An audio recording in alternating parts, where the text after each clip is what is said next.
తెలంగాణ ప్రభుత్వ ఉద్యోగులకు రేవంత్ సర్కార్ తీపి కబురు అందించింది. ఉద్యోగుల పెండింగ్ బిల్లుల విడుదలకు భారీగా నిధులు కేటాయించింది. ఆర్థిక శాఖ వివిధ విభాగాలకు చెందిన ఉద్యోగుల వేతన ఖాతాల్లోకి 700 కోట్లు జమ చేసింది.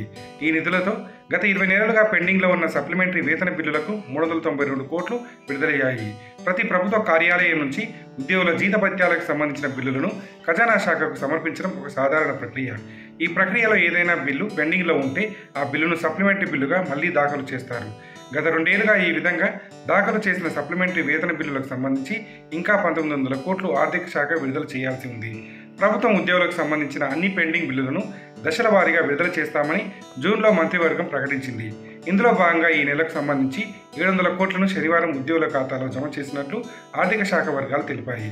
తెలంగాణ ఉద్యోగ గెజిటెడ్ అధికారుల ఉపాధ్యాయ కార్మిక పింఛన్దారుల జాయింట్ యాక్షన్ కమిటీ చైర్మన్ మారం జగదీశ్వర్, సెక్రటరీ జనరల్ ఏలూరి శ్రీనివాసరావు ఈ నిధుల విడుదలను ధృవీకరించారు. మిగిలిన 308 కోట్లు జనరల్ ప్రావిడెంట్ ఫండ్ బిల్లులకు చెల్లించినట్లు వారు తెలిపారు.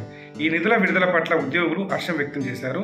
అయితే ఇంకా ఉద్యోగులకు సంబంధించి 10,000 కోట్లకు పైగా బిల్లులు పెండింగ్లో ఉన్నాయని జేఏసీ నాయకులు పేర్కొన్నారు.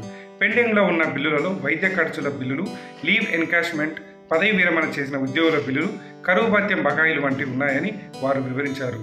ఉద్యోగుల పెండింగ్ బిల్లులను క్లియర్ చేయడానికి ప్రభుత్వం కట్టుబడి ఉందని, దశల వారీగా అన్ని బకాయిలను చెల్లిస్తామని ఆర్థిక శాఖ అధికారులు తెలిపారు.